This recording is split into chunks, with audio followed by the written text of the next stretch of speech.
Concentration ఉండాలి. మీరు ఆడగలుగుతారా లేదా, మీరు ఆడతారా లేదా, మీరు మంచిగా ఆడుతున్నారా లేదా అనేది సెకండరీ, కానీ ఫస్ట్ అయితే ఆడాలి. అది పాయింట్. అగైన్ అటాక్ డిఫెన్స్ ఉండే, కానీ నాకు తెలిసి ప్రతి ఒక్కరు చాలా ట్రై చేశారు. ఇన్ఫ్యాక్ట్ మణికంఠ కూడా తనకి బ్లాక్అవుట్ అయినా he was there, he was like I want to play. కానీ మీరు ఒక పొజిషన్కి వచ్చేసరికి కొంచెం భయం పడ్డారు. నాకు తెలిసి టాస్క్ వచ్చేసరికి భయం పడడం ఈజ్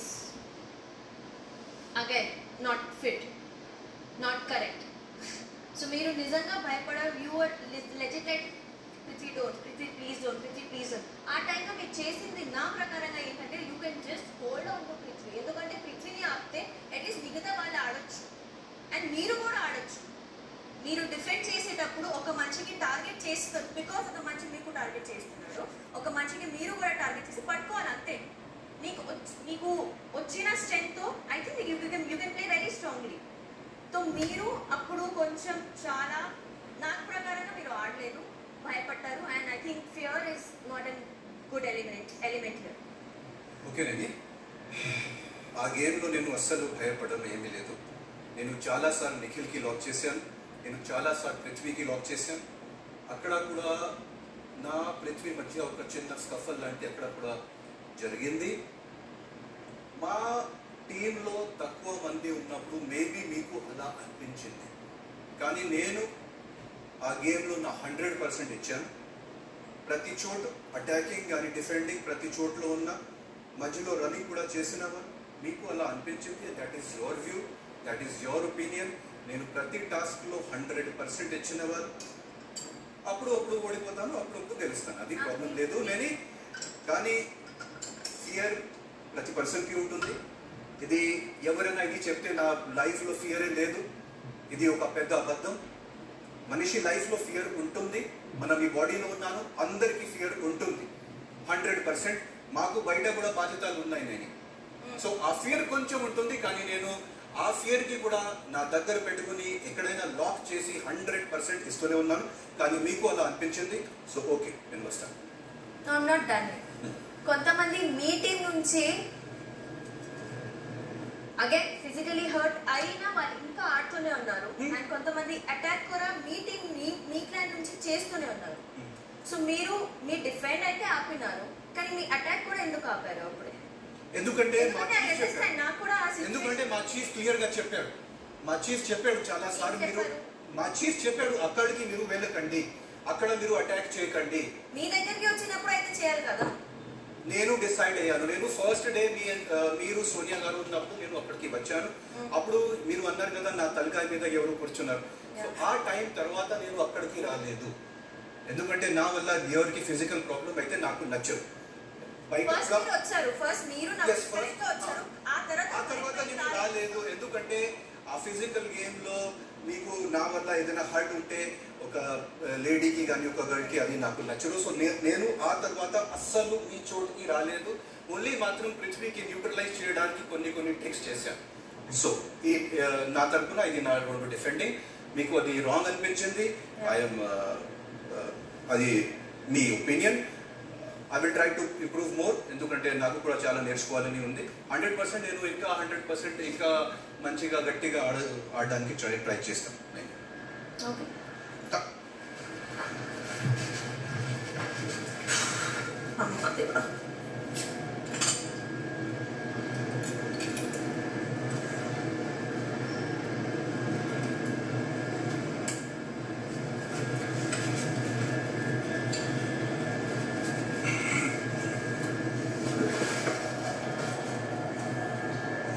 ఏం చేయాలి దీనికి? తీసుకొచ్చాను. వాళ్ళు ఫిక్స్ అయిపోతున్నారు ఫిజికల్ వైలెన్స్ వచ్చేసరికి చేయొద్దే అలానే చేసేసుకుంటున్నారు.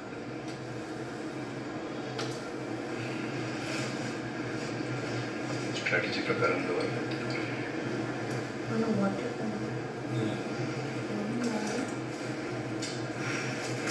అప్పుడే డిస్క్వాలిఫై చేసేస్తే బాగుంది.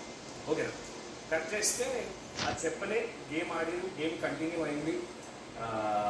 దాని తర్వాత నువ్వు ఒక డిసిషన్కి వచ్చినావు, అబ్బాయి ఫౌల్స్ చేసిండు అందుకే నిఖిల్ విన్నర్ అని చెప్పే అప్పుడు అది చెప్పకముందు నువ్వు బయట ఉన్న బుగ్గలు కూడా కౌంట్ చేసావు. అది కౌంట్ చేసి ఉండకపోవాల్సింది. డైరెక్ట్ అబ్బాయి ఫౌల్ చేసిందని చెప్పి నిఖిల్కి విన్నర్ అని చెప్పేయాల్సింది. అది నువ్వు చెప్పలేదు. ఆ బుగ్గలన్నీ కౌంట్ చేసి చెప్పినావు. చెప్పినంత కూడా ఈ డిసిషన్ పైన నువ్వు నించోలేదు. అందరూ వాళ్ళ పాయింట్స్ వాళ్ళు అందరు చెప్తా ఉన్నా కానీ నువ్వు లాస్ట్కి టై అయినా పర్లేదు, ఇది కూడా నేను ఒప్పుకుంటా అని ఒకటి బిగ్ బాస్కి చెప్పినావు. సో అక్కడ నువ్వు కన్ఫ్యూజ్ అయినావు సంచాలక్ లాగా, ఒక పాయింట్. అండ్ రెండో పాయింట్ వచ్చేసి నేను సంచాలక్ అంటే నీకు తెలుసు, సంచాలక్ దే తుది నిర్ణయం. సంచాలక్ అంటే ఎంత ఇంపార్టెంటో ఆటకు. నేను సంచాలక్ అయినప్పుడు నేను రూల్ బుక్ అన్ని ఒకటి కాదు 2-3 సార్లు గట్టిగా చదివి వచ్చి ఇక్కడ సంచాలక్ లెక్క చేస్తా ఉంటే నువ్వు కూర్చొని ఏమన్నావు, చదువుకోవాల్సింది చదువుకోండి, అందుకే రూల్ బుక్ చదవాలి అని. చదువుకోండి అంటే చదువు రాదు అనే ఇంటెన్షన్తోనే అట్లా అన్నావు. చదువుకోండి ఫస్ట్, అందుకే చదవాలి అన్నట్టు అది వదిలినావు. అది నీ ఎక్సెంట్ అయిందో నా ఇంటెన్షన్ నువ్వు చెప్పుకో, కానీ నేను నీ ఇంటెన్షన్. నేను చదివే బిగ్ బాస్ వరకు వచ్చిన, నాకు చదువు వచ్చు కాబట్టి ఆ రూల్ బుక్ చదవగలిగిన, నాకు ఆ చదువు వచ్చు కాబట్టి ఆడ మన బిగ్ బాస్ నుండి వచ్చిన నోటీసులన్నీ నేనే ముందుగా చదువుతా ఉంటా. అదొకటి నాకు కంప్లీట్గా నచ్చలేదు.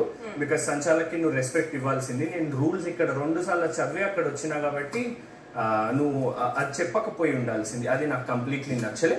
అండ్ మూడో పాయింట్ వచ్చేసి, నేను గేమ్ అంతా అయిపోయినాక ఆడొచ్చి కూర్చున్న కాడికి మన ప్రేరణ వచ్చి అక్కడ నేల పైన ఒక 6-7 బాళ్ళు ఉండే, అక్కడుండే వాటిని అన్నిటిని ఆ బుట్ట అటవతలు వేసినప్పుడు నువ్వు వచ్చి ఇదే కదా సంచాలక్ బయాస్డ్ అనేదో చెప్పినావు. సో అది నాకు కంప్లీట్ నచ్చలేదు. ఎందుకంటే ఆడకెళ్ళి మీకు పెద్ద బుట్టలు ఉన్నాయి, అన్నీ వేసేసారు. మీరు గుడ్లను ముట్టిరు, గేమ్ పాజ్ అయినప్పుడు మీరు గుడ్లను ముట్టి గుడ్లను పెద్ద బుట్టలు వేసినప్పుడు ఆయన వచ్చి ఏమన్నది, వాళ్ళు గుడ్లను ముట్టిరు కదా, మరి గుడ్లను జరిపిరు కదా, నేను కూడా గుడ్లని నేల పైన ఒక సైడ్కి అనుకుంటా, ప్లే అయినాక లోపల వేసుకోవచ్చు అని చెప్పి ఆయన నాకు చెప్తే, సరే ఓకే రైట్ నువ్వు వేసుకో అని చెప్పిన. 5-6 గుడ్లు వేయడం కానీ నువ్వు లొల్లికి వచ్చినావు. ఆడికెళ్ళి ఇది కాదు నవ్వి ఇది అని చెప్పి రాగానే నేను చెప్పిన ఓకే రైట్ సంచాలక్ నువ్వు తప్పు చేస్తున్నావు, బయాస్డ్ ఇదే కదా సంచాలక్ అంటే, మరి బయాస్డ్ ఏమో అన్నావు. అంటే సరే అని చెప్పి నేను బయాస్డ్ కి ప్రూఫ్ ఇది అన్నా. బయాస్డ్ కి ప్రూఫ్ ఇది అన్నా. ఓకే రైట్ బయాస్డ్ కి ప్రూఫ్ ఇది అని అన్నావు, కంప్లీట్ ప్రూఫ్. ఆడ మీకే తెలిసిపోతాను, మీరు కూడా పాజ్ ఉన్నప్పుడు గుడ్లు ముట్టిరు, వాళ్ళు కూడా పాజ్ ఉన్నప్పుడు చెల్లు అన్నట్టు నేను అనుకోని చేసిన. సరే అయినా కానీ నువ్వు చెప్పినాక నేనేం చేసిన, ఆ గుడ్లను ప్రేరణ అటు అవతల వేసేయని చెప్పక ముందే మన విష్ణుప్రియ వచ్చి ఆడున్న 5-6 గుడ్లను ఇటు తన్నింది. సో మీరు ఒకరు రూల్ బ్రేక్ చేస్తున్నారు అని చెప్పేటప్పుడు మీరేం చేస్తున్నారు, మీరు కూడా మీ క్లైన్ కూడా రూల్ బ్రేక్ చేస్తున్నప్పుడు నువ్వు అట్లీస్ట్ చెప్పాలి కదా, అది చెయ్యకు విష్ణుప్రియ, నేను ఇక్కడ మాట్లాడుతున్నా కదా సాల్వ్ చేస్తానని చెప్పాల్సింది. మీరెందుకు రూల్ బ్లాక్ చేస్తారు, సారీ రూల్ మీరెందుకు ఇరగొడతారు, బ్రేక్ చేస్తారు. ఆడ నేను ఆ గుడ్లనన్నీ టేపిచ్చేసిన, మళ్ళీ ఈ గుడ్లనంతా అటు చేసేసిన. నేను నీతో మాట్లాడుతున్నప్పుడు నువ్వు యాజ్ అ సంచాలక్ నేను నీతో మాట్లాడుతున్నా, ఒక కంటెస్టెంట్ ఆ క్లాన్ నుండి. సో నువ్వు గట్టిగా చెప్తున్నావు, ఈడ నరాలన్నీ కనిపిస్తున్నాయి, నా మాట నీకు వినబడట్లేదు. నేను కూడా గట్టిగా నీతో మాట్లాడినా, ఎందుకంటే నీకు వినబడాలి నా పాయింట్ కాబట్టి.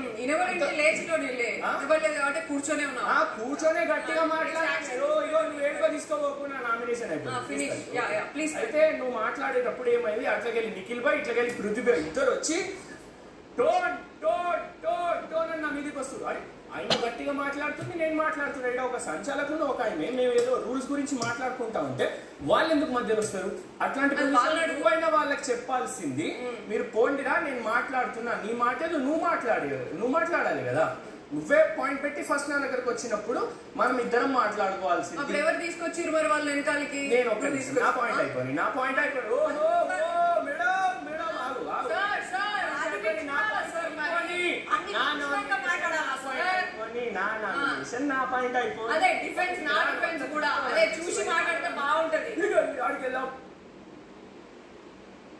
వద్దు, నేను నా పాయింట్ ఫినిష్ అయ్యింది ఫస్ట్. దాని తర్వాత నువ్వు ఎంత రుక్కున్నా నువ్వు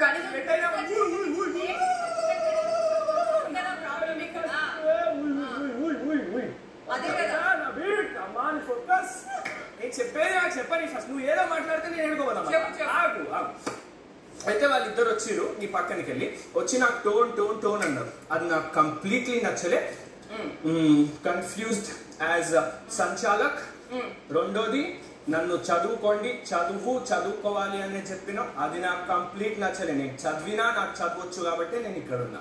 మూడోది కంప్లీట్లీ బయాస్డ్ అని చెప్పేది అన్నావు. మీరే రూల్ బ్రేక్ చేస్తున్నారు. అట్లాంటప్పుడు నేనేం రూల్ బ్రేక్ చేయలేదు. నాకు తెలుసు నేను సంచాలకుగా ఎంత బెస్ట్ చేసానో నాకు తెలుసు. ఐఎమ్ ద బెస్ట్ సంచాలకుని నేను పక్కా ఫీల్ అవుతా. బికాజ్ ఆయన ప్రేరణ నా దగ్గరకు వచ్చినప్పుడు కూడా నువ్వు నీ బెస్ట్ గేమ్ ఆడు, రూల్స్ ని ఫాలోగా పో అన్నా.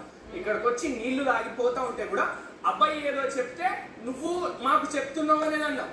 అస్సలు నేను అబ్బాయితో మాట్లాడని కూడా మాట్లాడలేదు. మొత్తం వీడియో ఫుటేజ్ చూసుకోరు.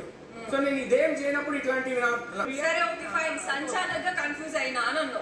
నేను పాయింట్ మాట్లాడేటప్పుడు డెసిషన్ చెప్పేటప్పుడు నేను ఎందుకు తీసుకున్నా, ఫౌల్ ఎందుకు కన్సిడర్ చేసినా, బాల్స్ ఎందుకు కన్సిడర్ చేసినా, ఎందుకు అబ్బాయిని అవుట్ ఆ బాక్స్ నుంచి ఎందుకు, ఇవన్నీ పాయింట్స్ చెప్పి నేను డెసిషన్ చెప్పిన. అండ్ బికాస్ అది ఫుల్ టాస్క్ అని చెప్పినా నీకు అవసరం లేకపోతే దట్ ఈస్ యువర్ డెసిషన్. నేను సంచాలకుగా నేను ఏమేమి కన్సిడర్ చేసినా అని చెప్పుకోవాల్సిన బాధ్యత నాకున్నది కాబట్టి బిగ్ బాస్ కి కూర్చొని సార్ నేను ఇవన్నీ కన్సిడర్ చేసి డెసిషన్ తీసుకున్నా, ఇక్కడ నాకు ఇది అనిపించింది, ఇక్కడ ఇది అనిపించింది, ఇవన్నీ కన్సిడర్ చేసి నేను డెసిషన్ తీసుకున్నా అని చెప్పిన. Fair enough. అండ్ దానిని నేను ఫినిష్ చేస్తున్నా నా మీల్. సో నా డెసిషన్ కే నాకు సార్ కరెక్ట్ అన్నాడు, బెస్ట్ అన్నాడు, బెస్ట్ డెసిషన్ యూ మేడ్ అన్నాడు. ఓకే బెస్ట్ అయిపోయింది. మాట్లాడుకో పర్ఫెక్ట్లీ అనిపించింది నేను చెప్పిన all the rights. And sir నేను టై అయితే కూడా ఇంకొక రీమ్యాచ్ చేస్తే కూడా కన్సిడర్ చేసుకోవచ్చు అని ఎందుకు చెప్పినా అంటే అది ఫుడ్ టాస్క్.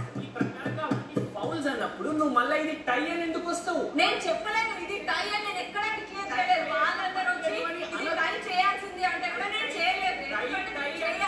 నాకు ఇచ్చిన డ్యూటీ నేను ఫుల్ఫిల్ చేయడం అనేది నేను నేర్చుకున్నా. లేదు అక్కడే కన్ఫ్యూజ్ అయినావు. నేను చెప్పిందే అది. ఫస్ట్ నువ్వు ఒక డిసిషన్ అయితే ఆగాలి మరి. నేను చెప్తున్నాడు ఆడ నువ్వు విన్నర్, అది ఫౌల్స్ ప్రకారంగా విన్నర్ అని చెప్పినప్పుడు మళ్ళీ ఆడ టై అయినా ఓకే ఎందుకు చేంజ్ అయినా చెప్తున్నావు కదా. ఓకే చెప్పు మరి అంతసేపు టై అదే మాట్లాడట్లేదు. చెప్తాను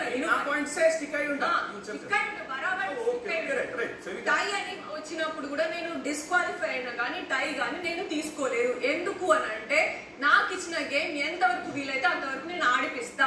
డిస్క్వాలిఫై అనే ఆప్షన్ కి అక్కడ లేనే లేసుకో. బాస్ కి, రెజ్యూమ్ కి, డిస్క్వాలిఫై కి అక్కడ గేమ్ లో మీనింగే లేదు. అట్లా చేస్తే ఫస్ట్ డిస్క్వాలిఫై చేసేసి అబ్బాయిని పంపించేస్తే గేమే ముందుకు నడవదు. అండ్ బిగ్ బాస్ మళ్ళా రెజ్యూమ్ చేసినా కూడా సేమ్ ఫాల్స్ అయితే గాలికి బెలూన్స్ ఎగిరిపోతే ఈ కట్టి ఇరుగుతుంది, ఇవన్నీ సేమ్ రిపీటెడ్. దాన్ని ఎవరు స్టాప్ చేయలేడు. సో నా పరంగా గేమ్ ఎండ్ వరకు తీసుకెళ్లాలి అనేది నా డెసిషన్ నేను తీసుకున్నా. డిస్క్వాలిఫై అనే ఆప్షన్ అక్కడ లేదు. పెడితే అది ఎండ్ దాకా పోదు.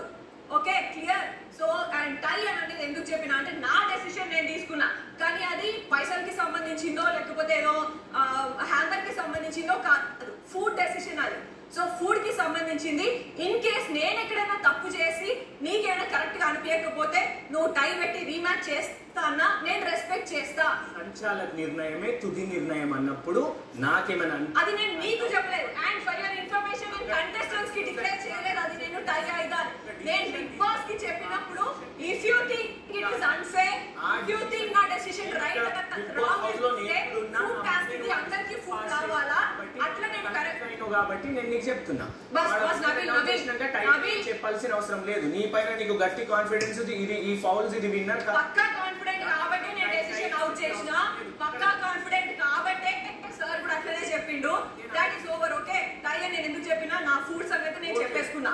అందరికి ఫుడ్ రావాలనేది నా మెయిన్ ఇంటెన్షన్. ఒకవేళ అది కాదు అని అనుకుంటే రీమ్యాచ్ పెట్టండి మీరు చూసిన ప్రకారంగా మీ అనాలిసిస్ ప్రకారంగా అని చెప్పిన. బస్ అయిపోయింది. That's fine. ఐఎమ్ నాట్ నేను అది కూడా చెప్పిన ఇనిషియల్ గా నేను ఎక్కడైనా దాని తర్వాత ఏ బేసిక్స్ లో నేను డెసిషన్ తీసుకోవాల్సి వచ్చినప్పుడు తీసుకున్నా అనేది కూడా చెప్పిన.